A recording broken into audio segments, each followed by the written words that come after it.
Alamin, wassalatu wassalamu ala Rasulillahi wa ala alihi wa ashabihi ajmain. Аллах Тааланын жардамы менен дуа тууралуу сабагыбызды улантабыз. Шейх Абдуразак Аль-Бадрдын "Дуа аллази ла юрат" деген китебин окуп атабыз. Кайтарылбаган дуа. Сөзсүз кабыл боло турган кайтарылбаган дуа деген китебин окуп атабыз. Ошол тууралуу. Анткени ар бир мусулмандын көйгөйү биз качан Аллах Таалага дуалар менен кайрылганда ошо дуабыз кабыл болсо экен, биз Аллахтан сурап жаткан нерселерди Аллах Таала бизге берсе экен деген ар бир мусулмандын үмүтү туурабы. Үмүтү ушуга жетүүгө аракет кылат. Анан ошондуктан биз дуа кылып атканда дагы ойду келбей алгандай эле дуа кыла бербей, шариаттагыдай туура дуа кылганды үйрөнүшүбүз керек да. Анткени ошол туура шариаттагыдай туура дуа кыла турган болсок, жакшы себептерин алып ошондо иншалла дуабыз кабыл болуусуна көбүрөөк себептер болот да, иншалла. Мүмкүнчүлүктөр көбүрөөк болот. Аллахтан сурайбыз, баары дайыма биздин дуаларыбыз кабыл болуп жүргөн болсун. Анан өткөнкү сабакта биз дуа жөнүндө айтып атканда кээ бир биз айткан болчубуз, дуа бул ибадат экенин айткан болчубуз. Анан ошол дуа деген дуа менен ким Аллах Тааладан башка бирөөгө ким кайрыла турган болсо, бул чоң ширк кылды деген болчубуз, чоң ширк кылды деген болчубуз. Анткени дуа деген бул ибадат, жана ибадаттын баары тең жалгыз гана Аллах Таалага таандык. Ибадат бул деген Аллах Тааланын акысы болуп эсептелет. Ким эгерде Аллахтын акысы болгон нерсени ибадатты Аллахтан башка бирөөгө арнай турган болсо, бул чоң ширк кылган болот, мусулман болбой калат да, динден чыгат. Динден чыгат, баардык соопчулук иштердин баары күйүп кетет, бейишке баруусу арам болуп калат, анан тозоктук болуп калат да, субхан Аллах сактаган болсун мындай нерсе. Ошондуктан дуаны биз билишибиз керек, Аллахтан башка эч кимге арнаган болбойт. Пайгамбарлар болбосун, же болбосо периштелер болбосун, жин шайтандар болбосун, жылдыздар болбосун, күн түн болбосун, ар кандай күмбөздөр болобу, эмне гана тоо таштар, эмне гана бар болбосун, Аллахтан башка эч кимге арнаган болбойт дуаны. Дуа деген бул бир гана Аллах Тааланын акысы, Аллах Таалага гана кайрылган болот. Ошондуктан Аллах Таала Кур'ан айткан: "Ва кала раббукум уд'уни астажиб лакум" дейт. Мына силердин эгеңер айтты, мага дуа менен кайрылгыла, мен силерге жооп беремин дейт. Инналлазина ястакбируна ан ибадати сайадхулуна жаханнама дахирин. Ким эгерде мага ибадат кылуудан текеберленген болсо, анда коор болгон абалда тозокко кирет деген да. Көрдүңүздөрбү? Дуа кылгыла деп Аллах Таала буйрук кылып атат аяттын башында. Улансын айтып атат. Ким эгерде ошол дуа кылбай, дуаны аяттын уланысында ибадат деп айтты. Ким эгерде ошол Аллахка дуа кылбай текеберленген болсо, анда коор болгон абалда тозокко кирет деп атат. Билесиздер, Аллахка дуа менен кайрылбаганды эле Аллах Таала кандай коркутуп атат. Эми Аллахтан башка бирөөгө дуа кылган болсочу, Аллахтан башка бирөөгө дуа кылган болсочу, андан беш бетер анын абалы андан дагы оор да.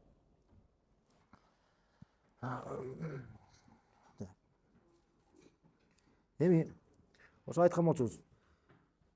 Ширк бул ошо Аллахтан башка бирөөгө дуа менен кайрылуу бул ширк дедик, Ширктин коркунучу тууралуу бир аз сөз кылдык өткөн сабакта. Анан ширк кандай жер бетинде кандай пайда болгондугу тууралуу айттык.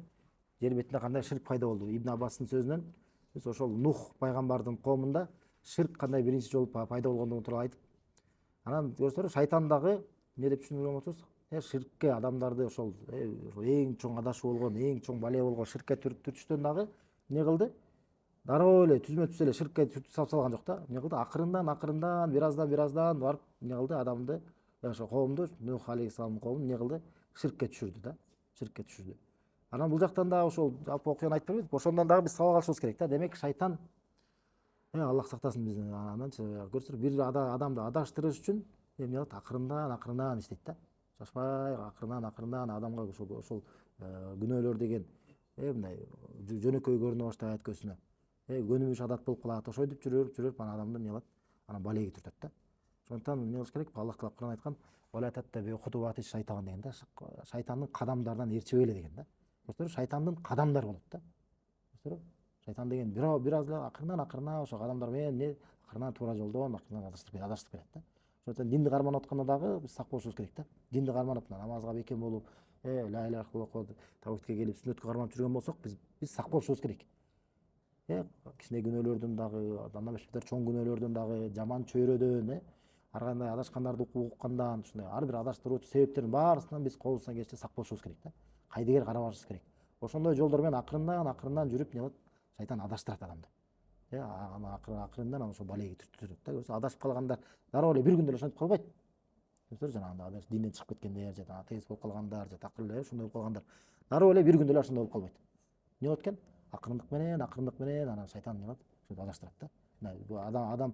Адамзаттын тарыхында дагы ушундай болгон, көрсөтөр. Дүйнө жер бетинде Адам алейхиссалам келгенде элдин баары жалгыз Аллахка сыйынчу да. Ширк жок болчу жер бетинде. Демек мындан билебиз, основа адамзаттын асылында негизи булар бир гана Аллахка сыйынат. Негизи көрсөтөр, Адам алейхиссалам жер бетине келгенде кандай дин менен келген экен? Жалгыз Аллахка сыйынуу дини менен келген да. Көрсөтөр, биздин адамзаттын эң биринчи биздин башкы динибиз бул эмне экен? Аллахка, жалгыз Аллахка сыйынуу дини. Бул эмне деп айтылат? Ислам дини. Аллахка моюнсунуу. Ислам деген Аллахка моюнсунуу деген дин да. Аллахка моюнсунуу, жалгыз Аллахка сыйынуу деген ушул дин болгон да. Азыр кээ бирлер айтат го, кыргыздардан башкалар, биздин ата бабабыздын дини ислам болгон эмес депчи. Биздин ата бабабыздын дини теңирчилик болгон, башка болгон депчи, көрсөтөр. Ага чейинки ата бабаларыбыздын диничи, ага чейинки ата бабабыздын диничи, көрсөтөр, эң биринчи ата бабабыздын дини эмне болгон экен? Ислам болгон да. Антип кете берген болсок, ислам болгон. Мисалы теңирчи болгон десек дагы эгерде. Теңирчи болгонго чейин кайсы динде эле? Теңирчи болгонго чейин да бир динде болгон турабы? Ага чейин кайсы динде болгон? Ага чейин кайсы динде болгон? Ошентип жүрүп эмне болот? Аягында эмне болот экен? Эң биринчи демек адамзаттын основасында бул эмне? Бул ислам, мусулмандар болушкан да. Мусулман. Андан кийин эмне болот? Анан шайтан адаштырып, акырындык жана кандамдар менен анан динден чыгарып салган да. Ошондо пайгамбар саллаллаху алейхи вассалам кайсыда айткан? Куллу маулудун юладу алал фитра деген да. Ар бир төрөлгөн бала фитратта төрөлөт деген да. Фитрат бул тубаса туура динде. Фитрат таухидте, ла иляха иллаллахта, жалгыз Аллахка сыйынуучу болуп, ушундай абалда төрөлөт ар бир төрөлгөн бала. Азыркыга чейин деле ошондой да. Ар бир төрөлгөн бала ошондой абалда төрөлөт. Анткени бул эмне эмес, адамзаттын негизи ушул. Адамзаттын негизи эмне? Жалгыз Аллахка сыйынуучу. Анткени ар бир адам эмне? Менин бир эле жаратуучум бар деп ишенет да. Акыл менен деле түшүнөт да, мен эки жаратуучум болуу мүмкүн эмес. Эки жаратуучум болсо, бирөөсү мындай жаратууну каалаган болсо, бирөөсү аны каалабаса эмне болуп кетпек анда? Анда хаос болмок, бири менен талаш тартыш эмне болот эле? Андай болгон жерибиз көрө жок. Бүт кандай сонун тартип болуп турат, бүт баары өз орду менен турабы? Демек мунун баарын бир жаратуучусу бар деп түшүнөбүз да. Демек ошол жалгыз Аллахка эле сыйынууга татыктуу экен деп адам шариатты билбесе дагы акыл менен деле ошого жетиши мүмкүн да. Өзүнүн сезим менен деле ошону кабыл алат да. Анан эмне дейт? Пайгамбар саллаллаху алейхи вассалам айтат, ар бир төрөлгөн бала туура фитратта, туура исламда жаралат дейт. Андан кийин ата энеси аны же эмне кылат дейт? Же христиан кылып салат. Же яхут кылып салат дейт, жөөт кылып салат, же болбосо отко сыйынчу кылып салат дейт да. Ата энеси дейт. Эмне ата энеси деген бул мисалга тар айткан негизи чөйрө. Чөйрөгө. Чөйрөнүн эң биринчи балага таасир эте турган ким? Бул ата эне. Түшүндүрбү?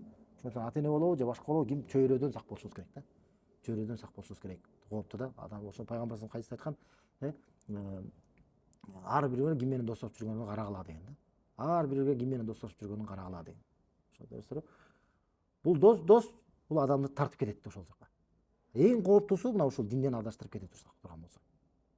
Ошон сак болуш керек да, акындык менен. Мына бүгүнкү күнү канча деген мусулмандар капырлар менен эле достошуп жүргөндөр бар. Өздөрү түшүнбөйт, буга көп көңүл бурбайт. Өздөрү дагы, өздөрүнүн жакынкы туугандары дагы, бала чакасы, үй бүлөсү баары капырлар менен достошуп калгандарын бүгүнкү мусулмандар түшүнбөй эле калган да. Бул кандай болгон достор? Телефондогу достор да. Телефондогу ар кандай каналдарда отурушат, ар кандай блогерлерди көрүшөт, ар кандай бүт капырларды көрүшөт, ар кандай сериалдарды көрүшөт, ошолорду жакшы көрүшөт, ошолорду сүйүшөт, алардын артынан ээрчип, алар жөнүндө билгиси келет да. Мына ошо достошкондук ошол да. Ошон пайгамбар саллаллаху алейхи вассалам эмне дейт? Ар ким менен достошуп жүргөнүн карасын деген да. Аллах Таала Куранда жанагы биз айткан болчубуз, тозокко түшкөн адам эң бир чоң өкүнө турган нерсеси эмне болот экен? Ошо тозокко түшүп калат. Ошо тозокко түшкөндө билет ошол адам эмнеге тозокко түшүп калганын. Айтат, я вайлата лам аттахид фуланан халула дейт. Мен баланчаны дос кылып албай эле койгом да дейт. Лакада адаллани ана зикри ба'да жанет. Мага эскерүү келгенде ошо мени адаштырып салды дейт да. Тозокко түшкөн адам мына эң биринчи ошондон өкүнөт да. Ошон үчүн сак болуш. Мына шайтандын да ошол жолдорунун бири, биз айтабыз, шайтандар эмне дейт? Минал жиннати ван нас деп айтабыз, Шайтандар эмне болот? Жиндерден жана адамдардан болот. Шайтан сөзсүз эле ойлойт бериш керек, бир кандай бир жинни ичиңе кирип алып анан сени адаштырат экен андай деп. Андай да болот, шыбырайт, баспас салат, ой салат, шектендире турабы. Бирок адамдардын арасына да келет да, адамдардын кебине да келет да. Кайсы бир адамдарды адашкандары сага жөнөтөт. Ал сен жаныңа келет, акырынан тартат, жүрүң мына кылабыз, аны кылабыз дейт. Ошентип эле динчил болуп жүрө бересиңби, анта бересиңби, анан сен жашсың, анан андай мындай деп алга сөздөрдү айтат да. Туурабы? Ошентип ар кандай ушу шек күмөндөрдү салат да. Жаш болуп бүттү эле, ал эмес жаш эмес, жаштыкка жетпей эле канча көсөтүп күткөндөр бар да. Акыретти унуттурат, бул дүйнө менен байландырат, ар кандай шахваттар менен кооздон турат дагы, анан күнөөгө түртөт да. Ошон үчүн биз көрсө Аллахка жардам сурашыбыз керек. Жин шайтандардан бизди сактасын, адамдардан дагы, жиндерден дагы болгондочу. А шайтан ошондой кылып, мына адам затына келгенде эмне кылды? Акырындык менен түртө баштады. Биз өткөн окуясын айтып бердик. Эмне кылды? Биринчи келип эмне деди? Алардын эстеликтерин, ошо маркум такыба адамдарды эмне кылды деди? Эстеликтерин коюп койгула деди. Көрдүңүзбү кандай? Неге ошол эстеликтерин көрүп, анан силер Аллахты эскерип турасыңар деди. А эстеликтер демек ушундан дагы көрсөтөрбү шариятыбызда эмне? Бир кандайдыр бир жандуулардын эстеликтерин же сүрөттөрүн тартуу же эстеликтерин коюу бизде арам болгон. Пайгамбар саллаллаху алейхи ва саллям хадис айткан: "Куллу мусаввир финнар", ар бир ошо сүрөт тартуучу, сүрөт тартуучу же болбосо ошо эстелик кылуучу бул тозокто деген да. Ошону сак болуш керек. Бул динибизде арам. Динибизде арам. Эстелик куруу, жанагындай бир скульптураларды, немелерди коюу, тамсилдерди коюу бул болбойт. Неге? Анткени бара ошол нерсе ширкке алып баруучу. Анан эстеликтерди коюп койду. Кийинки анан коом келгенде, алар өлүп, кийинки коом келгенде аларга кандай деп ой менен келди? Айтып атканбыз эмне деп? Ошол жакта силер чогулгула, ата-бабаларыңар силерди ошол жакта чогулат эле деп. Көрсөңөр, шайтан ушуну дейт. Ата-бабаңар ушундай кылат эле деп, бирок ата-бабасы андай кылган эмес да. Андай болгон эмес, ата-энеси башка, ата-бабасы башкача болгон. Анан ошол эстеликтердин жанында силердин ата-бабаңар чогулуп турат эле. Ошол жерге жыйналыштарыңарды уюштура дейт эле да. Ошол жерге атайын барып тургула, ошол жерден жыйналгыла. Ошол жерден силер ибарат кылсаңар, ибараттарыңар жакшыраак кабыл болот, дуаңар жакшыраак кабыл болот деп шек күмөндөрдү салган. Ушундан дагы бизден эмне? Мына көрсөңөр, шариятыбызда дагы 3 мечиттен башка бир жерге атайын сапар кылып барган дагы арам болгон да. Көрсөңөр, шариятыбыз бул ушул Куран сүннөтүбүз менен шарият менен кандай Аллах Таала бизге көңүл буруп, бизди ошо адашуудан, эң чоң бале болгон ширктен бизди сактап койгон да. Шариятты карманып эле, моюн сунуп эле, мусулманмын, мен угамын, баш иймин деп эле шариятка багынсак эле, альхамдулилля, аманчылыкта, тынчтыкта болобуз да. Көрсөңөр, шариятыбызда да мына сүрөт тартпагыла да, эстелик койбогула да. Ушу буйрукка баш ийсек, ширктен алыс болот экенбиз. Экинчиси, эгерде жанагындай сапар кылганда атайын бир жерге, мына пайгамбар саллаллаху алейхи ва саллям хадисте ла тушаддур рихар илля иля саласати масажид дейт. Аттанып дейт. 3 мечиттен башка бир жерге, эч бир жерге барган болбойт дейт. Аттанып деген маанасы атайын сапарга чыгып да. Көрсөңөр, атайын бир сапарга аттанып, бир жолго чыгам деп даярданып, камданып алып, 3 мечиттен башка бир дагы жерге барган болбойт деп пайгамбар саллаллаху алейхи ва саллям. Кайсы мечит дейт? Масжидил Харам дейт, Меккедеги Ал-Харам мечити дейт. Ал-Масжидил Акса дейт, Иерусалимдеги, Палестинадагы Бейтул Магдис мечити. Анан дейт, ва масжиди хаза дейт. Жана менин ушул мечитим деген да. Мединада туруп айткан да. Пайгамбар саллаллаху алейхи ва саллям Мединадагы мечити. Ушул менин мечитим деген да. Ушул 3 мечиттен башка бир дагы жерге атайын мен ошол жерде бир өзгөчө ибадат, өзгөчө сообу бар, же барсам бир дуам өзгөчө кабыл болот, же сообу көбүрөөк болот деген ишеним менен эч бир жерге барган болбойт. Ушул шариятыбызда ушул 3 мечитке эле атайын ибарат кылуу максатында сапарга 3 эле мечитке кылган болот. Пайгамбар саллаллаху алейхи ва саллям мына хадиси, өзүбүздөн алып аткан жерибиз жок да. Пайгамбарыбыз саллаллаху алейхи ва саллям сөзү. Ушул 3 мечиттен башка эч бир жерге аттанган болбойт деп. Бул неге айтылган? Көрсөңөр, анткени бара ошол жер тууралуу бир мисалы бир күмбөз болобу, же бир кандайдыр бир мечит болобу, же бир жер болбосо булак болобу, тоо болобу, эмне болобу? Адамдар бара берип, ошол жер бир өзгөчө экен деп жүрүп эмне болуп кетип атат? Ошого сыйынып кетип атышат. Күмбөздөргө сыйындаргандар көрбөй элебизби? Ар кандай мазарларга, тоо таштарга туурабы? Булактарга болуп атпайбы? Көрсөңөр, ошон үчүн биз шариятыбызда ошого көңүл буруп, ошонун эшигин жапкан да бизгечи. Аны көп мусулмандар билбейт. Неге билишпейт? Болгон ар кайсы жактарга, тиги күмбөзгө, бул күмбөзгө, тигил мамлекетке, бул мамлекетке деп ар кайсы кабырларын зыярат кылыш үчүн, ар кайсы күмбөздөрдү зыярат кылыш үчүн барып зыярат кылып жүрүшөт туурабы? Өзгөчө ошол жактарга алып баргандар кимдер? Көз ачык төргөчүлөр алып барат. Алар менен бирге мусулмандар дагы чогуу жүрүшөт да. Көрсөңөр, субханалла. Ошон үчүн бул дагы биздин шариятыбызда тыюу салынган. 3 мечиттен башка эч бир жерге. Эми суроо. Пайгамбарыбыздын саллаллаху алейхи ва саллям мечитине дагы, пайгамбарыбыздын саллаллаху алейхи ва саллям Мединадагы кабырына зыярат кылам деген ниетте барган болбойт. Көрсө, пайгамбар саллаллаху алейхи ва саллям 3 мечит айттыбы? Ушул үчөөнүн бирөөсүнө өзүнүн кабырын айттыбы? Айткан жок. Демек пайгамбардын саллаллаху алейхи ва саллям кабырына дагы Мединага зыярат кылам деген ниет менен чыгып барган болбойт. Кандай ниет менен барыш керек экен аны умрага, Мединага барганда? Кандай ниет менен? Мечитти зыярат кылам деп. Түшүнүңүзбү?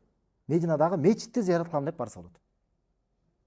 А Мединадагы кабырды зыярат кылам деп бара турган болсо, анда бул арам. арам болот. Бирок мечитке мечитти зыярат кылам деп Мединага чейин сапар кылып барып атпайбы, сапар кылып аттанып барып атпайбы? Мединага жеткенден кийин ошондо кабырга барып зыярат кылып койсо болот да. Анткени бул аттанган эмес болуп калып калат. Түшүндүрбү? Мединанын өзүнө жеткенден кийин ошол жерде эмеге кабырга барып койсо болот. Анан Куба мечитине да барып койсо болот. Анткени ал шаардын Медина шаарынын ичинде аттанып барган жок. Түшүндүрбү? Аттанып барган жок. Ал ошо өзүнүн ичинде. Аттанып дегенде эмне болуп калат? Сапар кылып.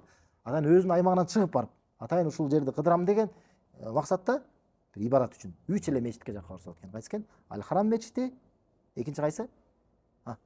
Ал-Акса мечити, үчүнчү пайгамбардын саллаллаху алейхи мечити Мединадагы. Ушул үчөөнөн башка бир жерде жок. Бирөөнүн ал эмес пайгамбарыбыздын саллаллаху алейхи кабырына дагы барган болбойт. Андан беш бетер башкалардын кабырлар андан беш бетер барган болбойт. Бул эмне экен мына жанагы үчүн көрсөтөрбү? Ширктин жабуу. А жанагы болсо Нух коомундагы жанагы адамдардын, таква адамдардын кабырларын шайтан эмне кылган? Өзгөчө ушул жерге келгиле, чогулгула, ушул жака барып зыярат кыла деп шек-күмөн салган да. Бул дагы ошо ширкке түртүүнүн бир кадамы болгон да. Аллах Таала шайтандык адамдарды ээрчип эле деп атпайбы? Бул кийинки кадам болгон да. Анан кийин барып алам эмне кылды? Ошол жерге чогулуп атканда ушулардын урматы менен Аллахка кайрылгыла деди. Бул тууралуу бул туура эмес экен, динде жок экенин түшүндүрүп берди өткөнкү сабакта. Аллах Тааланын урматы менен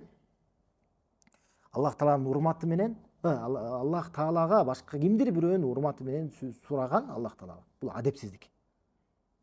Адепсиздик. Аллах Таала анын урматы менен сен сурагыда эмне ага милдеттүүбү бирдеме?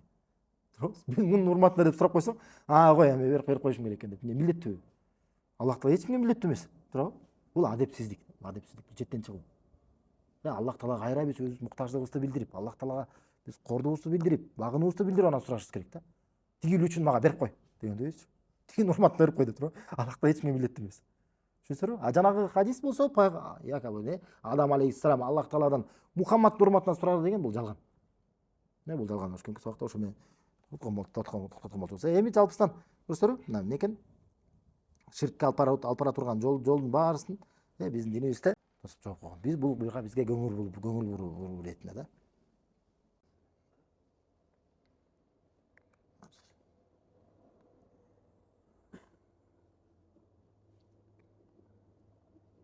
Эми карасаңыздар, мына ушул ар бир кадамдарды биздин шариятыбызда тыюу салынган экен. Ушул ар бир кадамдар булар негизи динде арам экен да. Ушунун баары тең Нух коомунда боло берген. Ушунун баары болуп келе берген. Буга чейин дагы башка күнөөлөр болгон. Киши өлтүрүү болгон, Адам алейхиссаламдын эки баласы, бирөөсүн өлтүрүп салган. Көрө албастык кылып өлтүрүп салып атат, көрсөңөр. Башка күнөөлөр болгон. Мына ушулар сүрөт тартуу, жанагындай уруксат шариятта уруксат болбогон зыярат кылуу, ушунун баары тең болгон экен динде. Эмне болот? Анан качан ушундан кийин жанагы Алла эмне деп атпайбы? Алардын урматы менен Аллахтан сурап атпайбы? Бул дагы эле ширк боло элек да. Мындан кийинки кадамы шайтандыкы ошо ширк болгон да. Кандай деп ой салган? Эми силер азыр Аллахка булардын ошол таква олиялардын урматы менен сурап атасыңар. Бирок булар алардын урматы менен сураганга силерге уруксат бердиби деген да? Булардан уруксат албайсыңарбы? Алардын урматы менен Аллахтан сурагыдай булар биринчи өзү уруксат бердиби? Деп туруп анан алар тигилерге кайрылып башташкан да, ошо маркумдарга. Кайрылып, баланча мага Аллах Тааладан шапаат жол. Баланча мени Аллахка жакындатып кой деп аларга кайрылып калган, мына ушул ширк болгон да. Мына ушул ширк пайда болгондо, ошондо мына булар адашуунун эң акыркы чегине жетишкен да. Жер бетинде эң чоң күнөө ошондо пайда болду да. Ошондо мына була эң акыркы чек болгондуктан ага чейин Аллах Таала элчини жөнөтпөй турду да, аларды оңдош үчүн. Үмүт болуп турду, алар оңолуп калат, мүмкүн кайтып калат деп турабы. Эң акыркы чекке жеткенде эмне болду? Ширкке түшкөндө булар ыймандан чыгып калганда эмне кылыш керек болду? Аллах Таала аларга көңүл буруп, кой буларга кайтарбаса болбой калды, аларга элчини жөнөтүп атат. Ошол учурда ширк пайда болгондон анан элчи жөнөтүп атат да. Кимге атат? Нух алейхиссалам атат. Нух келип анан аларды ла иляха иллаллахка чакырып атат. Анткени эмнеге? Ла иляха иллаллахтан ошол кезден чыгып калышты да. Муктаждык болду, элчи келип аларды кайра исламга чакырууга. Нух келгенде анан Нухка жооп бериштиби? Канча 950 жыл дават кылды. 950 жыл ла иляха иллаллахка чакырды. Аз эле адам ага жооп берди да, аз эле адам. Эмне кылды анан? Топон суу менен Аллах Тааланын баарын чөктүрдү да. Мына ширктин кесепети ушундай. Ширктин кесепетинен эмне өткөн? Коомдор жок болуп кетти. Кайсы бир коомдо ширк пайда болгон болсо, демек ошол коомдун жок болуп кетүүсүнүн, ошол коомдун кыйрап кетүүсүнүн башталышы да. Эң мына элге ошондуктан элге эң жакшылык каалаган адамдар, эң чоң пайда алып келе турган адамдар бул кимдер? Ошол элди ла иляха иллаллахка чакырган адамдар. Ла иляха иллаллахка чакырып, адамдарды бир гана Аллахка сыйынууга чакырып, Аллахтын каарынан сактагандар, мына ошолор эң элге эң биринчи жакшылык каалган адамдар. Түшүндүрбү? Ошондой адамдарды биз болгонго аракет кылыш керек. Ошондой адамдарга биз көмөктөшүп көрсөткөнгө аракет кылыш керек да. Эгерде андай адамдарды жалганга чыгарып, андай адамдарды кабыл албай, эл четке кагып ушинткен болсо эмне болот экен? Мына Нух алейхиссаламдын окуясы, Нухтун коому бизге үлгү да. Ошондо мына буга чейин көрсөтөрбү, ширк болгонго чейин дагы эмне экен? Жанагы адамдын баары тең ошо эскертүү. Эми бизде элестетип көрөлү, биз кайсы деңгээлде жүрөбүз азыр? Кайсы деңгээлге жетип калдык да? Бизде эстеликтер, сүрөттөр барбы? Толуп атат андайларчы. Көрсөтөрбү? Эстеликтер, эмелер, күмбөздөрдүн үстүнө бир кандай бир нерселер куруп алгандар барбы? Куруп атат, күмбөздөрдү андай бири менен атаандашып курушат, Ошондой күмбөздөрдү тигил баба, бул баба деп зыярат кылгандар, же манастын күмбөзү, анын күмбөзү деп зыярат кылгандар барбы? Толтура. Болуп атат, көрсөтөрбү? Зыярат кылып атышат. Ошол жер өзгөчө деп, ошол жерге барып, Аллахка дуа кылабыз, жакшыраак кабыл болот деп кылып атышат. Алардын өздөрүнө сыйынгандар барбы? Бар. Манас колдосун, анан тиги дөтү колдосун, Кыдыр колдосун, Кыдыр жолдошум болсун деди. Бул пайгамбарга сыйынуу. Дөтү колдосун, дөтү деген ким? Бул Давуд пайгамбар. Дөтү Давуд пайгамбарга сыйынуу бар экен коомубузда. Манаска сыйынуу бар экен. Кыдыр пайгамбарга сыйынуу бар. Жолдошум Кыдыр болсун деген, Кыдыр алейхиссалам пайгамбар. Арбак ыраазы болсун деген бар. Арбактарга сыйынуу бар бизде. Айга сыйынуу жокпу? Ар бир эле кыргыздар моюнга алыш керек, Балалуу болбой жүргөндө эмне болот аялдар? Чыгып алып. Дуа кылгандар бар, айга дуа кылгандар бар. Белгилүү нерсе. Көрсөтөрбү? Айга, тоо таштарга, мазарларга, жанагындай дарактарга баргандар, чүпүрөк байлагандар. Алхамдулилlah жок болуп калды го андайлар. Ар кандай таштарга барып, ошол жактан сыймаланып жанагындай муз тепкендер туурабы? Балалуу бир айтканда өткөндө, эркек муз тепкенсе эмне болот дейт. Байкабай эркек чыгып алса эмне болот? Бойдон болуп калабы дейт да. Карабайсың мына акыл жетип атат да, бул жинниче эле болбогон эле ишкенчи. Бирок карасаңыздар, эл адаштырып эле шайтандын артынан ээрчип эле ушул күнөөгө чыгып атат да, субханалла. Мына эми карасаңыздар, эми ушунун негизинде биз кайсы деңгээлде экенин өзүбүз түшүнүп койсок болот да. Демек болгон аракетибизди мына элге жакшылык каалаган болсок, мына Аллахтын акысы бузулуп атканын көрүп аткан болсок, биз кайдыгер болуп жүрбөшүбүз керек да. Кайдыгер болуп четте калбашыбыз керек да. Азыр эң кооптуу жетип калдык да, субханалла. Ошондуктан мына билишибиз керек, дуа эң сыйлуу болгон, Аллах Тааланын алдында болгон эң кадырлуу болгон нерсе дуа. Ушул дуаны жалгыз гана Аллах Таалага ардаган болот да.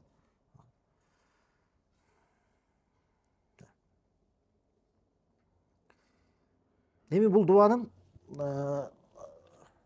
шейх айтат, имам Ибн Кайым деген болгон, рахимахулла, бул дуанын кабыл болуусунун өздөрүнүн шарттарын бизге жыйнап берген да.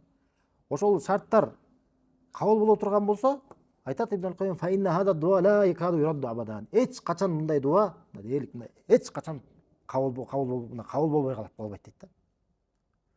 Сөзсүз түрдө ушул шарттар чогула турган болсо, мындай дуа сөзсүз кабыл болот деп айтканда. Деп айтып кеткен. Анан айтат да биринчи мына. Иза жама ма дуа дейт, эгерде дуа менен бирге ушул нерселер жыйнала турган болсо дейт. Айтат, худурул калб дейт. Аны ар бирине өзүнчө токтолуп да түшүнүп кетебиз да. Мына жүрөктүн катышып туруусу дейт, дуа кылып атканда. Жүрөк менен катышып туруусу дейт. Ва жамиятуху бикуллияти алал матлуб. Жана умтулган нерсеге көздөп, ошол нерсеге толугу менен жүрөгү менен жыйналгандыгы дейт да.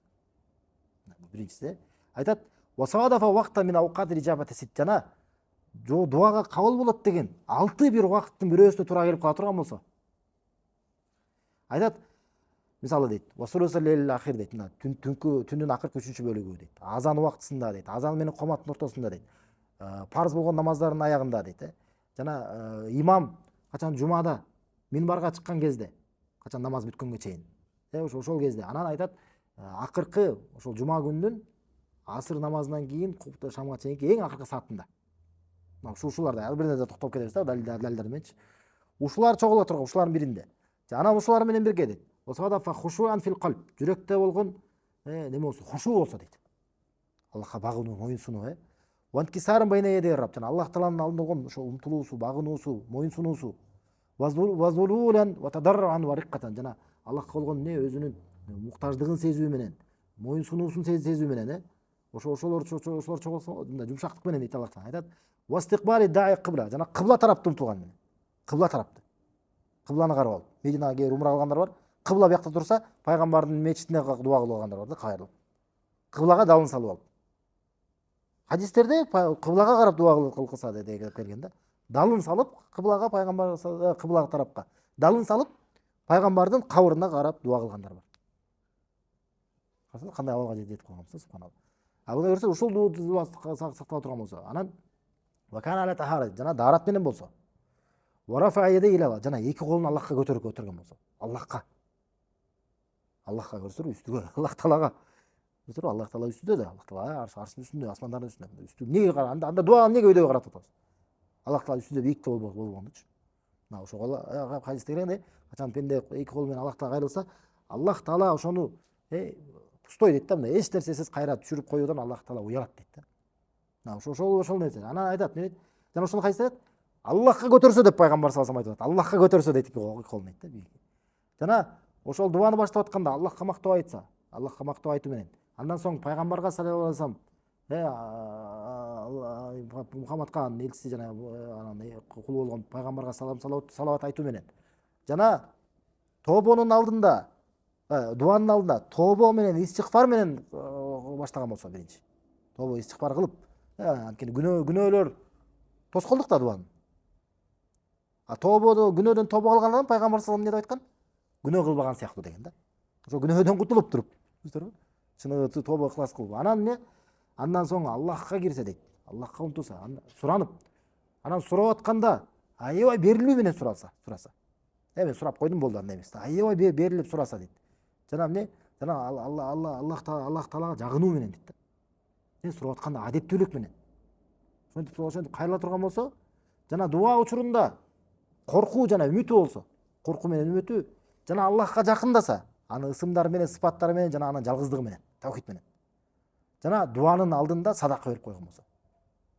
Ушул себептин баарын эгер билесиңер, адам жина турган болсо, анан эмне дейт? Шейх Ибн Кайым айтат, мындай дуа кайтарылып калышы мүмкүн эмес дейт. Мына биз кайсы бир дуабыз кабыл болсо экен деп үмүт кылабыз да. Дуа сурайбыз, бирок мына ушул себептерди кылдыкпы?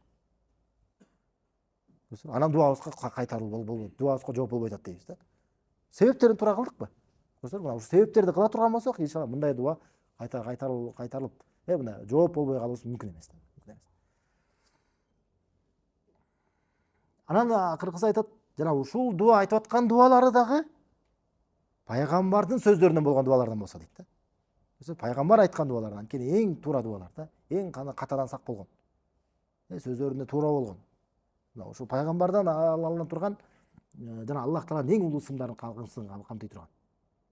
Ушундай дуа боло турган болсо, мындай дуа эч качан кайтарылбай калбайт дейт да. Эми жалпысы ушуну айтты, анан ары менен токтолуп кетебиз иншалла.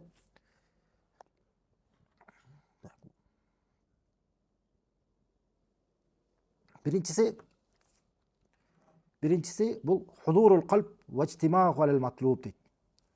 Жүрөктүн бар болуусу сурап атканда. Эң биринчиси ушул да, эң биринчиси. Ошол жүрөк менен катышып туруусу сурап атканда. Жана каалап аткан нерсесине ошого толук өзү жыйналып ошого умтулуусу да. Чачаранды болбой, ар кайсы нерсеге алаксыбай. Ар бир мусулман дуа кылып атканда эмне кылыш керек экен? Аллахка сурап атканда ошол жүрөгү менен катышып сураш керек. Жүрөгү менен катышып сурасы бул шейх айтат, кандайдыр? Худурул калб деген мааниси икбал, Аллахка умтулган жүрөк менен. Аллахка умтулган жүрөк менен да. Жөн эле тил менен эмес дейт. Жөн эле тил менен, кээде ушундай болуп калат. Субханалла. Намаздан кийин дуалар бар да. Намаздын аягында дуалар бар. Көнүмүш адат болуп калат, кээде тил менен адам айта берет, өзү эмне деп атканын түшүнбөйт да. Көрсөңөр, ушул кемчилик да. Ушундайдан биз кутулушубуз керек да. Бир нерсени сурап аткан болсоң, кээде көнүмүш адат сыяктуу болуп калган. Тилиң айта берет, бирок жүрөгүң менен катышпайсың. Тура эмессиңер. Эмне болуш керек экен? Тил жөн эле тил болуш керек. Бул эмне? Жүрөк менен. Сурап атканда биз түшүнүп, эмнени сурап атабыз Аллах Тааладан. Жүрөк менен кайдыгер болбой, кабилеттүү болбойт дейт. Эмне? Жөн эле тил сездеме болуш керек. Анан эмне? Ошондуктан пайгамбар саллаллаху алейхи вассалам хадис айткан. Аллахка дуа кылгыла, жооп берүүсүнө терең ишеним менен деген да. Жооп бер, мына ушул дуама Аллах Таала мага сөзсүз жооп берет деген бекем ишеним менен дуа кылгыла деген дуа да. Мына ушул биринчиси, экинчиси булан айтат. Вa'lamu anna Аллаха ла ястажибу дуаан мин калбин гафилин лахин. Билгиле дейт, билгиле. Чынында Аллах Таала кайдыгер, капилеттүү болгон жүрөктөн чыккан дуага жооп бербейт дейт. Кайдыгер болгон жүрөк менен адам эгерде Аллахка кайрыла турган болсо, өзү эмне сурап атканын билбей түшүнбөй, арасы нерсеге алаксып. Мындай дуага билгиле дейт, мындай дуага жооп бербейт Аллах Таала дейт. Эки кандай улуу шартты түшүнүп берип атат. Биринчисинде эмне дейт? Аллахка дуа кылгыла, жооп берүүсүнө дейт? Бекем ишеним менен дейт. Бекем ишеним менен, якын менен дейт. Мукинуна бил ижаб дейт. Силер бекем ишеним менен Аллах Таала мага сөзсүз жооп берет деген Аллах Таала тууралуу жакшы ойдо болуп анан дуа кылыш керек да. Мындай эмес да, эми сурап коеюнчу. Сурап коеюн, эми мүмкүн берип калар, мүмкүн болуп калар. Андай эмес. Эми сурап кой да, дуа кылып кой да деген эмес да. Андай эмес. Сөзсүз мага жооп берет. Сөзсүз дуама жооп болот. Мына мен сурап аткан нерсемди Аллах Таала мага сөзсүз берет. Аллах Таала анткени убада берген, дуага жооп берем деп. Вайда салака ибаданни фа инни кариб дейт. Качан менин пенделерим мен жөнүндө сураса, мен аларга жакынмын. Ужибу дават иза даан дейт. Дуа кылуучунун дуасына жооп беремин деген да. Ва кала раббукум удууни астажиб лакум дейт. Мына силердин эгеңер айтты, мага дуа кылгыла, мен силерге жооп беремин деди. Аллах Таала уадасын бузабы? Инна Аллаха ла юхлифул миат дейт. Чын Аллах Таала уадасын бузбайт дейт. Уадасын бузбай турган Аллах Таала мына бизге уада берип атат. Дуа кылгыла, мен силерге жооп беремин дейт. Мына ушундай ишеним менен сөзсүз түрдө мага Аллах Таала жооп берет деген Аллах Таала тууралуу жакшы ойдо болуп адам сурай турган болсо, мына ошондон анан жооп болот да. Ушул өтө маанилүү да, ушул субханалла. Өтө маанилүү. Дуа бул мусулмандын момундун куралы да. Ушул куралды мына биз толук колдонууга аракет кылыш керек да. Эң кандай Аллах Тааланын эң сыйлуу болгон нерсе, эң чоң биздин мүмкүнчүлүгүбүз. Мына Аллахка сурайбыз, каалаганыбызды берет. Кантип ушуга кайдыгер карайбыз да. Колдонушубуз керек, болушчу колдонушубуз керек ушунчу. Аллахка сурашыбыз керек, жалбарып сурашыбыз керек болгон нерселерди. Майда чүйдө нерселерден бери сурашыбыз керек. Аллах Тааладан сурасак, Аллахка кайра жагат бул. Аллах Тааладан сурабай койсок, эмне болот экен? Аллахтын каарына калат экенбиз. Адамдарда эмес, Аллах Таала качан адамдардан сурай берсең, сен жактырбагандайчы. Жактырбай калганда андай эмес. Аллах Таала кайра сурабай койсоң, сен каарына каласың да. Ошон үчүн бекем ишеним менен Аллах Таала мага берет. Сөзсүз берет мен сураган нерсеми деген да. Ушундай ишеним менен дуа кылышыбыз керек да. Ушул өтө маанилүү да. Анткени өлө канча дейт? Сурадым, жооп келген жок дейт да. Ошондой адамдарга кантип жооп бересиз? Мына буякта Аллах Тааланын убадасы келип болот го, жооп берем деп турабы? Кээ бир адамдар айтат, мен дуа кылдым, жооп болгон жок да дейт. Кандай болуп калат? Анда карамачылык болуп калат абы. Жок, мындай да, мына Аллах Таала биринчиден бул акыйкат, сөзсүз жооп берет. Аллахка дуа кылган болсо, сөзсүз жооп берет. Албетте, арам нерселер тоскоолдук болуп калышы мүмкүн. Пайгамбар саллаллаху алейхи вассалам хадисте айткан. Анда арамга тойгон адам, арамга кийип жүргөн адам, андай адамга кантип Аллах Таала жооп берет эле деп, андай болушу мүмкүн эмес деген да. Бирок чынында адам эгер дуа кыла турган болсо, эмне? Негизи Аллах Таала убада берип атат, жооп берем дейт. Жооп берет Аллах Таала. Бирок ошол жооп берүүнүн убаданын, Аллах Тааланын убаданын аткаруусу адам кээде түшүнөт, кээде түшүнбөйт да. Аллах Таала биз үчүн эмне пайдалуураак экенин бизге караганда Аллах Таала жакшыраак билет да. Бизди жараткан Аллах Таала турабы? Биз Аллах Таала. Биз мисалы өзүбүздүн денебизде жүрөгүбүз кантип иштейт экенин түшүнбөйбүз толукчу. Турабы? Бизди эмне биз үчүн пайдалуу экенин, эмне биз үчүн жакшыраак экенин, эмне зыян экенин Аллах Таала биз үчүн жакшыраак билет да. Ва асан такраху шейн ва хува хайрул лакум дейт. Мүмкүн бир нерсени силер жек көрөсүңөр. Ал нерсе силер үчүн жакшылык дейт. Ва асан тухиббу шейн ва хува шаррул лакум. Мүмкүн силер бир нерсени жакшы көрөсүңөр, ошол нерседе силерге зыян бар дейт. Валлаху я'ламу ва антум ла та'ламун. Аллах Таала билет, силер болсо билбейсиңер дейт. Шундый да, Аллах Таала билет, биз билбейбиз. Эмне биз үчүн жакшы экенин, эмне биз үчүн зыян экенин биз түшүнбөйбүз. Аллахка моюн сунушубуз керек ошончучу. Ошондо шариатка моюн сунушубуз керек. Бул нерседе арам, бул нерсе жаман деди, ошого моюн сунушубуз керек. Бизге жакшылык көрүнсө дагы ошол нерседе биз үчүн зыян бар. Бир нерсе буйруктар болсо, буйрук кылды Аллах Таала, демек ошолорду аткарышыбыз керек. Бизге оор, кыйын көрүнсө дагы, жаман көрүнсө дагы ошол нерседе биз үчүн пайда бар да. Ошон үчүн биз мусулманбыз, моюн сунгандарбыз. Моюн сунабыз да. А ошондо дагы мына бул нерселерде мына Аллах Таалага дуа кылып атканда Аллах Таала биз үчүн эмне жакшы экенин, эмне жаман экенин Аллах Таала берет да. Мүмкүн пенде өзү үчүн бир нерсени сурап атат. Мына азыркы учурда ошо бир нерсени сурап атат. Мүмкүн мисалы бир машинени сурап атат деп коелу. Ошол кезде Аллах Таала ага бербей атат деп коелу. Ошол нерсени бербейт азыр. Ал сурайт берген жок. Ал билбейт да, мүмкүн ошол бербегендигинде мүмкүн аны үчүн пайда бар. Же бир байлык сурап атат мисалы, туурабы? Бир мал мүлктү сурап атат. Ошону бербей атат Аллах Таала. Мүмкүн ошон үчүн пайда ошол учурда бере турган болсо, мүмкүн ага зыян болуп кайтат. Мүмкүн ошол мал мүлкү себептүү көбүрөөк күнөөлөрдү кылып динден чыгып кетмек. Ошол машинени азыр бере турган болсо, мүмкүн балайга түшүп калмак, бир аварияга түшүп калмак, же бир нерсе болмок, туурабы? Же ошол машинесин мүмкүн күнөөлөргө колдонуп баштамак. Ал билбейт да. Ал өзү билбейт да. Сурап атат Аллах Тааладан. Аллах Таала ага жооп катары мүмкүн дароо ушул учурда бербейт, бирок кийин убактысы келгенде мүмкүн берет. Кечинде көрсөтөр. Демек, эмне болушу мүмкүн? Дароо бериш мүмкүн, бербей коюш мүмкүн. Дароо бербей коюш мүмкүн. Эмне кылыш мүмкүн? Кичине кечирээк бериш мүмкүн. Демек, Аллах Тааланын жообу мына, карасаңыз, Аллах Тааланын жообунун түрлөрү болот да. Кээде чынында эле Аллах Таалага адам жалбарып кайрылып сурайт дагы, ошол замат берет. Бул эң биринчи жол. Чынында эле ошондой болот. Канча мына ар бир мусулман сурасаңыздар да, ар бир мусулмандын жашоосунда чынында эле ушундай учурлар болот. Чынында эле. Ар бир мусулман мойнунан өткөн да, башынан өткөн да, эмне? Сурайт, жооп берет. Дароо жооп берет. Андай болгон. Кээде мүмкүн адам неме да унутчак да, унутуп калат да кээде андай нерсе. Бирок эстеп көрүп көрсө андай нерсе көбүрөөк болот да. Бул ушул эң биринчиси. Демек, Аллах Таала кээде адам жалбарып сураган нерсени дароо берип коет. Канча жанагы адамды ооруп жүргөндөр, кыйналып жүргөндөр болгон, тияка барышат, буяка барышат.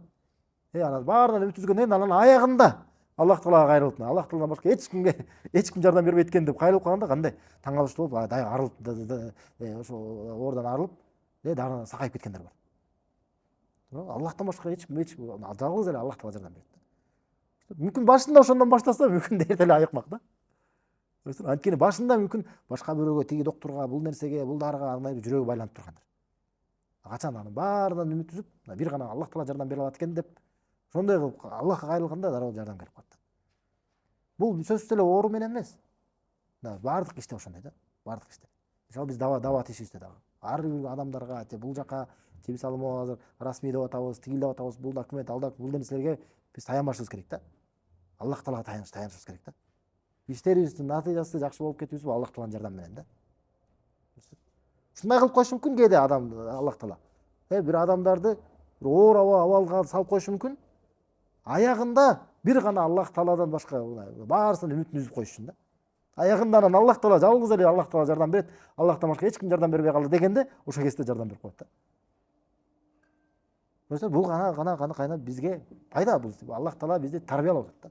Ушуну тарбиялайт. Биз жалгыз гана Аллах Тааланын жүрөгүбүз байланыш үчүн. Ошол сыноо аркылуу келип, натыйжасында кандай сонун абалга келип калат адамчы. Жалгыз гана Аллах Тааланы үмүт кылган абалга. Демек, биринчи эмне болот экен? Аллах Таала дароо эле берип коет.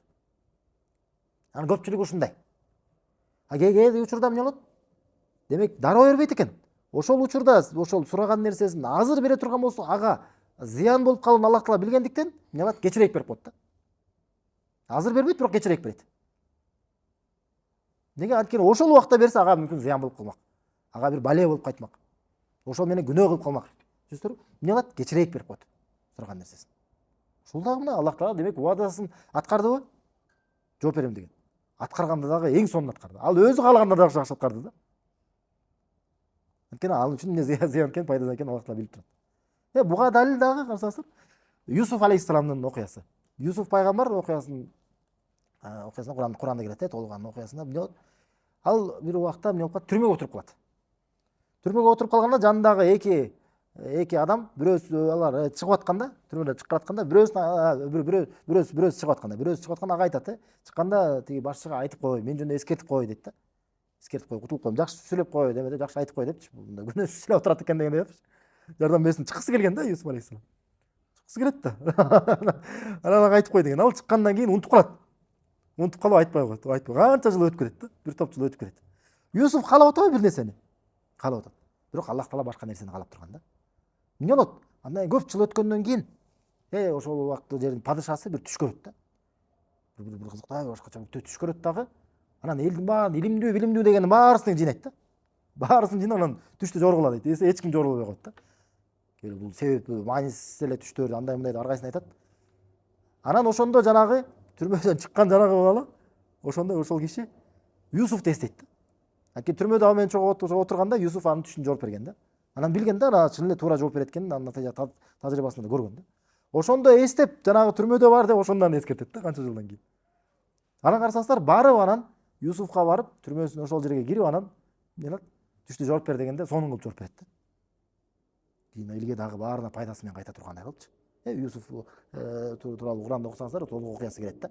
Анан ошондо ошол карасаңыз пайгамбар салсам ушул жерде мынтип айткан жери бар да. Түрмөгө келип туруп анан түштү жооп бер десе, Юсуф алейхиссалам карасаңыздар кандай сонун адам болгон да. Түштү жооп берет да. Пайгамбар саллаллаху алейхи айтат да хадистечи. Мен Юсуфтун ордунда болсом, мени биринчи чыгаргыла деп айтат элем дейт. Мен биринчи чыгаргыла, анан жооп берем дейт. Жооп берем дейт. Кандай ушундай адам болгон экен да, арсыздар. Келип айтса, түштү жооп бере берген экен да. Түштү жооп берет, анан чыгышат. Анан аны чыгарганда карасаңыздар, чыкканда кандай абалда чыгып атат. Кандай абалда келгенде. Мына ошол мамлекетте, Египетте болгон илимдүүмүн деген баары тең, андай көз ачык төлгөчү болобу, илимдүүсү, ашкан баары тең чогулганда, акылман, данышман баары чогулганда да баары тең алсыз болуп калганда, түрмөдө жаткан бирөө түштү жооп берип коюп атат. А ошондо чыкканда кандай абалда чыгып атат? Кандай абалда, элдин баарынын көзүндө кандай бул деген чын эле бул илимдүү адам экен. Чын эле данышман адам экен. Деп ошол кандай даражасы бийик болуп чыгып атат туурабы? А башында чыкса кандай ошондой даражага чыгат беле? Мүмкүн андай болбой калмак туурабы? Көрсөңөр, өзү бир нерсени каалаган, бирок Аллах Таалага андан жакшыраак нерсени каалап турган да. Түрмөдөн чыккысы келген, ошол убакта каалап турган, анда Аллах Таала берген эмес, бирок кечирээк берип атат. Кандай учурда? Андан жакшыраак учурда. Натыйжасында кандай сон болуп калган учурда. Ошон үчүн кээде биз ишибизде дагы, дават иштеринде дагы, башка нерселерде бир нерсени каалайбыз. Мүмкүн тигил болуусуна, мындай мешит болуусуна, аны болуусуна туурабы? Элдер кабыл алуусуна каалайбыз дагы. Бирок сурайбыз, бирок аны Аллах Таала бизге бербей атат азырчачы. Неге? Мүмкүн бара кийин жакшыраак абалда берет Аллах Таала бизгечи. Азыр берсе мүмкүн биз аны көтөрө албай калабыз. Биз аны алып кете албай калабыз. Бизге зыян болуп калары мүмкүн туурабы, Аллах сактасын. Көрсөңөр, ошондон бир нерсе болбой турса, демек эмне кылыш керек? Аллах Таала баардык нерсени билип турат, башкарып турат. Аллах Таала моюнсунабыз да. Сөздөр ошон үчүн кээде эмне болот экен? Демек Аллах Таала кээде түс берип, дароо берип коюшу мүмкүн, кээде кечиктирип берип коюшу мүмкүн экен. Мына ушул окуялардан көрсөтөр. Чынында эле ар бир мусулман деле муну деле жасоосуна түшүнсө болот да. Мен ушул нерсени сурап жүргөм, канча жылдан кийин Аллах Таала берди. Мына ошондо мына кандай бир сон мына колдонуп жүрөм, мына пайдасы тийди деп ошентип айткандар бар да. Мында ойлонуп көрсөк, мына чынында эле ушундай учурлар көп да. Кээде демек кечиктирип берип коюшу мүмкүн экен. Кээде ошол сурап аткан нерсени Аллах Таала бербейт. Эмне кылат? Анын ордуна башка нерсени берет да. Көрсөңөр, бул үчүнчү дуанын жооп берүүсүнө. Бир нерсени сурайт да адам, сурайт. Бирок Аллах Таала ошол нерседе ага зыян бар экенин билет да. Аны үчүн бале болуп каласын билет. Дүйнөсүндө да акыретинде дагычы. Аны бербейт дагы, эмне кылат? Анын ордуна сурабаган эле башка жакшылык берип коет да. Канча деген жакшылыктар бар бизде туурабы? Канча деген биз сурабасак деле Аллах Таала берип койгон жакшылыктар бар. Ден соолуктуу, тынчтык, аманчылык, кандай муну канча санасак жакшылыктарды эсептеп бүтпөйбүз. Ва ин та'удду ни'маталлахи ла тухсуха дейт Аллах Таала. Аллахтын жакшылыктарын силер эсептесеңер санап бүтпөйсүңөр дейт. Туурабы? Ошонун баары тең мүмкүн. Биз ошо жанагы даттанып, дуама жооп болбой калды деп ойлоп жүргөн дуабыздын мүмкүн жооптору баары ошол болгондур. Түшүнүңүздөрбү? Ошондон Аллах Таала вадасын бузбайт. Мына ошон үчүн дуа кыла беришибиз керек да. Дуа кыла беришибиз керек. Аллахка жалбарып кайрыла беришибиз керек. Аллах Таала сөзсүз жооп берет да. Ошол нерсени бербесе дагы андан жакшыраак башка нерсени берип коет да бизгечи. Кандай Аллах Таала бизге карата боорукер да. Кандай биз үчүн көңүл бурчу да, субханалла. Кээде ошонун ордуна башка нерсени берип коет. Андан дагы бизге жакшыраак болуп турган. Эгерде ал нерсе аны алмаштырбаса, андан кийинкиси эмне кылат? Ошол дуасы себептүү Аллах Таала бир баледен аны тосуп коет. Ошо сураган нерсесин бербейт. Бирок эмне кылат экен? Ошонун ордуна башка бир баледен, ага мүмкүн бир балеге дуушар болмок да, биз айткан. Ошондон сактап коет мүмкүн. Дуасына жооп катары. Кандай чоң жакшылык да, субханалла. Чында эле алхамдулилlah, канча деген адамдарды көп сөз, ар кандай балелерде турабы. ар кандай кыйынчылыктарда шүгүр дейсиң. Мүмкүн Аллах Таала дуаларыбыз аркылуу ошондой нерселерден бизди куткарып койгондур. Эгерде ушул дагы болбосо, анда эмне болот? Дуанын жообун Аллах Таала акыретке таштап коюшу мүмкүн да. Акыретке калтырып коюшу мүмкүн. Бул дүйнөдө бербейт ошо сурап аткан нерсеңди. Бул дүйнөдө байланыштуу болгон нерсеңичи бул дүйнөдө бербейт. Бирок ошонун жообун акыретке калтырып койгондур да. Акыретте сыйлык катары берет да. Андан айткандар бар, ошондо акыретте адам бул дүйнөдө сураган нерсесинин жообун алганда дейт. Эми акыреттин сыйлыктары менен бул дүйнөнүн сыйлыктарын салыштырса болобу? Ошол жакшылыктарды алганда адам ойлошу мүмкүн дейт да. Субханалла, ушу мен дуаларыма дүйнөдө жооп берилбей эле койсочу депчи. Башка жакшылыктарды алгандачы. Карасаңыздар, субханалла. Көрсөңөр Аллах Таала кандай биз үчүн көңүл бурат да. Биз аны түшүнөбүз же түшүнбөйбүз да, субханалла. Демек эмне экен? Аллах Таала көрсөтөр ар тарап сөзсүз дуага жооп берет. Демек уадасы акыйкат да, уадасы чындык. Ошондуктан мына пайгамбар саллаллаху алейхи вассалам хадисте айтат: Аллахка дуа кылгыла, жооп берилет деген жооп берүүсүнө бекем ишеним менен деп атат. Ушул да, бекем ишеним деген ушул Аллах Таала сөз. Мына пайгамбар саллаллаху алейхи вассалам хадисте айткан, башка Аллах Таала айтат дейт. Ана инда занни абди би дейт. Менин пендем мен тууралуу кандай ойдо болсо мен ошондоймун дейт. Фалиязунну бима ша дейт да. Мен тууралуу каалаган ойлосун дейт. Башка айтат, эгер жакшылыкты ойлой турган болсо жакшылык болот, жамандыкты ойлой турган болсо жамандык болот дейт. Аллах Таала тууралуу биз айыма жакшы ойдо болушубуз керек да. Аллах Таала мына биздин динибизге жардам берет, мусулмандарга жардам берет. Өзүнүн ишин, өзүнүн динин кордукка калтырбайт. Акыл суннага, таухидке жардам берет. Менин иштеримди текке кетирбейт, амалдарымды кабыл кылат, дуаларыма жооп берет, иштерим оңолот, ырыскым көбөйт, илимим көбөйт деп, амалдарым оңолот деп. Ушунун баары тең биз Аллах Таала тууралуу жакшы ойдо болуп турушубуз керек да. Ушундай жакшы ойдо болуп турсаң, оптимист деп коет го. Ошондой болуп турсаң, ошондой болот да. Аллах Таала ошондой кылып берет. Анткени Аллах Таала тууралуу сен жакшы ойдосуң да. Мен күнөөлөрүмдү кечирет, Аллах Таала мени эч качан тозокко киргизбейт. Мени азаптабайт Аллах Таала. Мени бейиштик кылат. Мени таухидти өлтүрөт, сүннөттү бекем кылдырат, сүннөттү өлтүрөт деп ушундай дуа кылып турсак, ошондой болот да. А кээ бир адамдар бар го. Мен ишим жүргүзбөйт, дайыма эле мындай боло берет. Ана жана сөздөр бар. Закон подлости. Ойлойт да, бул закон болуп калган дейт да. Бул дайыма эле ошондой бир жеме. Мен дайыма эле ушундай, бир нерсе эле баштасам эле мындай болот, андай болот. Неге мындай болуп атат? Анткени өзү ошондой ойдо да. Көрсөңөр, андай болбош керек да. Бул ушунун баары тең шайтандан да. Ушунун баары тең шайтандан. Бул кайра таухидтин толуктугуна бул карама каршы. Таухидтин, ла иляха иллаллахтын толуктугунан бул эмне болот экен? Аллах Тааланы биз таанып, Аллах Таала тууралуу жакшы ойдо болгондугубуз. Аллах Таала тууралуу ким жаман ойдо болсо, мындай болуп калат, андай болуп калат, тигине болуп калат деп жаман нерселерди кээ бир адамдар бар, чын эле. Жакшы нерсе болуп баратса эле жаман нерсени айтып берет да. Анан мындай болот да, анан. Бул эч нерсе мындай бир болбогон жерден эле бир күмөндөрдү таба берет да. Шек күмөндөрдү айтып эле, мындай болуп кетсечи, андай болуп кетсечи деп эле коркуп сала берет да, шек сала берет. Достор, мына ошолор шайтандан да. Ушул ойлор шайтандан. Ошолор Аллах Таала тууралуу жаман ойлор. Кайра тескерисинче дайыма жакшы болот. Сонун болот, Аллах Таала жардам берет. Муну жакшы ийгиликтүү болот деп ушундай ойдо болушубуз керек да. Ушул таухидтин амал жүзүндө биздики. Таухид амал жүзүндө ошол да. Иш жүзүнө ашырганыбыз ошол болуп эсептелет. Ошондуктан мына дуага бекем ишеним менен Аллах Таала жардам берет. Дуаларына сөз жооп берет. Жакшы ойдо болуп туруп, ушундай дуага жооп берет болсоңуз, мына ушундай дуага жооп болот да. Айтат, чынында Аллах Таала кайдыгер болгон, кабилеттүү болгон дуага жооп бербейт дейт. Ушул адамдын жүрөгү катышпай тургандыгынын белгиси дуа кылып атканда. Мунун белгиси көп ар кайсы нерсеге алаксып аткандыгы. Дуа кылып атканда көп нерсеге алаксый берет да.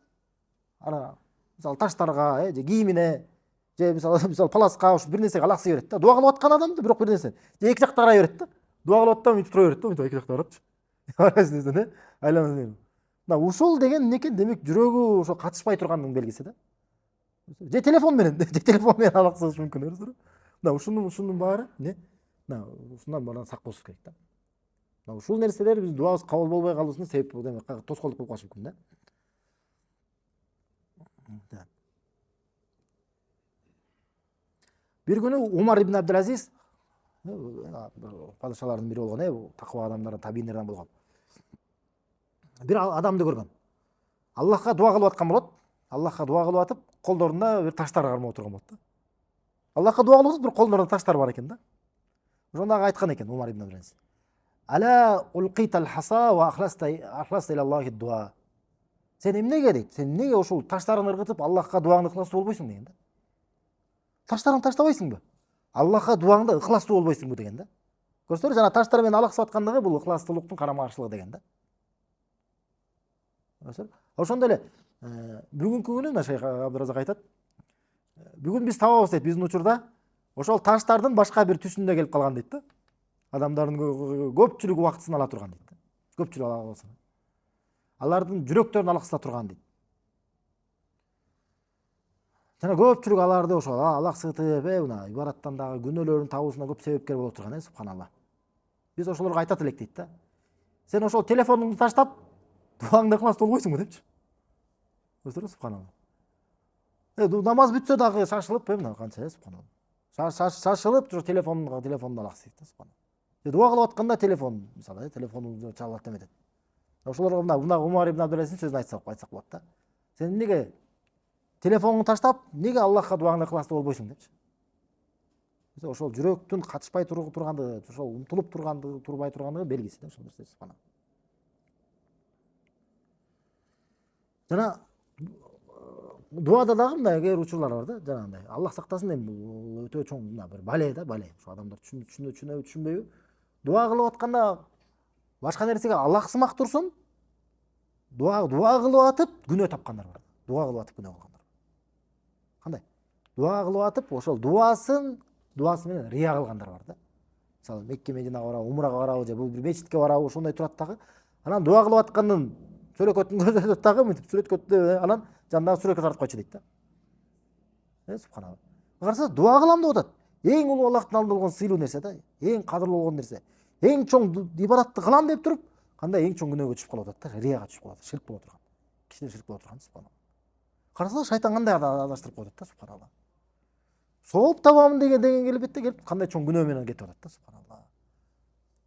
Биринчиден бул жакта эл көрсүн деген дуа демеш, күнөө бар. Эл көрсүн деп.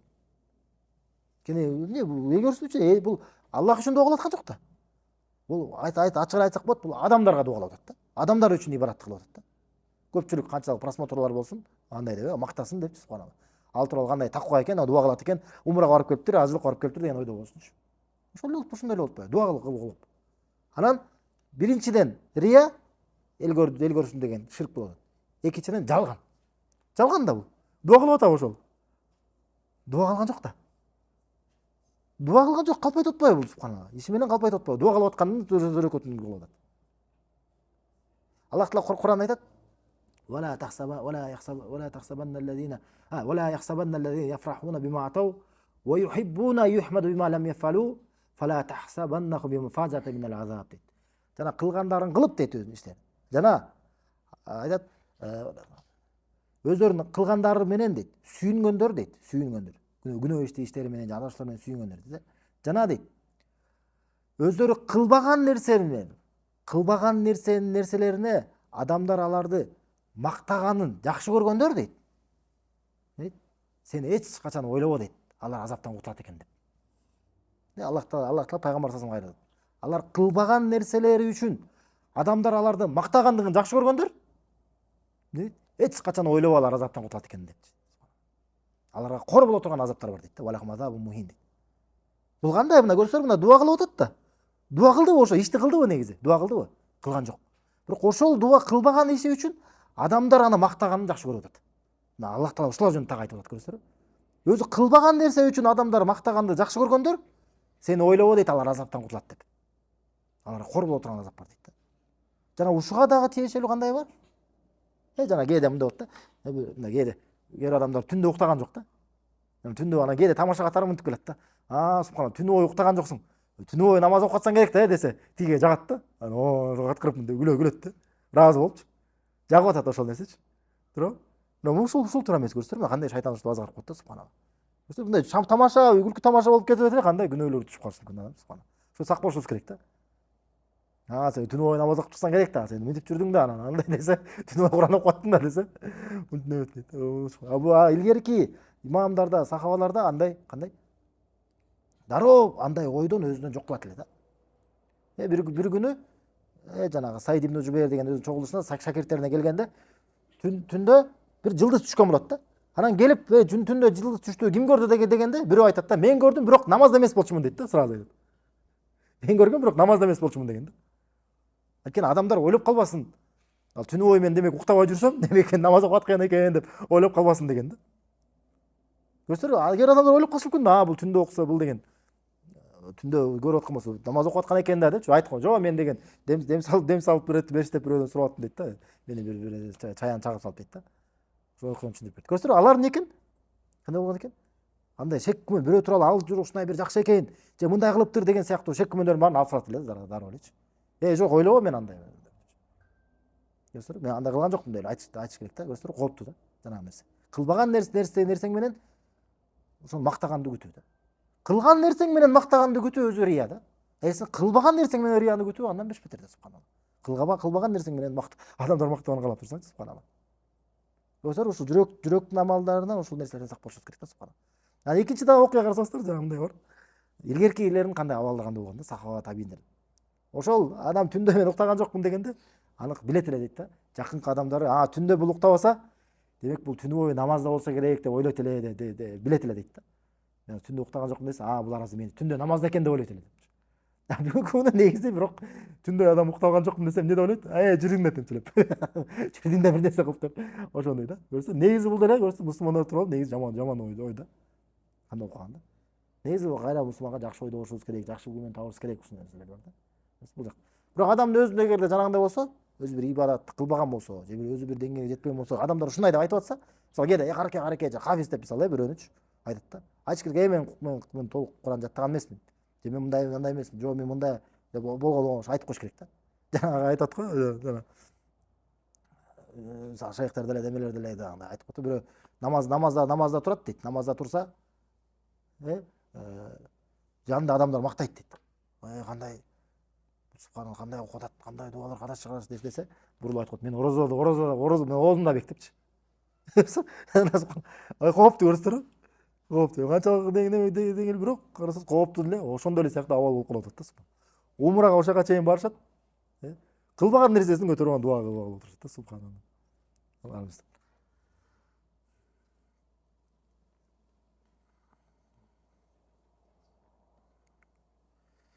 Демек, эмне экен могул себеп? Биринчи эмне экен? Демек, бир Аллах Тааладан бир нерсени биз каалап жаткан болсок, бизге ошол дуага жооп берсин деп. Толук жүрөгүбүз менен Аллах Таалага умтулушубуз керек. Ошол дуа учурунда, жана болгон аракетибиз менен ошол оюбузду ошол сурап аткан нерсеге жыйнашыбыз керек да. Эмнени сурап атабыз, ошого жыйналышыбыз керек да. Ушуну Аллах Таала мага бере көр депчи. Түшүнүңүзбү? Ар кайсы нерсеге Аллах анткени ошо Аллах Роббибизден биз сурап аткан нерсени башка нерсеге алаксып турган болсок, ошондо жүрөк эмне болуп кетет? Жүрөк чачырган болуп кетет да. Ошо жүрөк жыйналган абалда болуш керек. Ошо аракет кылып ошондой сурай турган болсок, мына ушул жакшы дуа да. Ушул дуага кабыл болуусунун эң биринчи себеби да.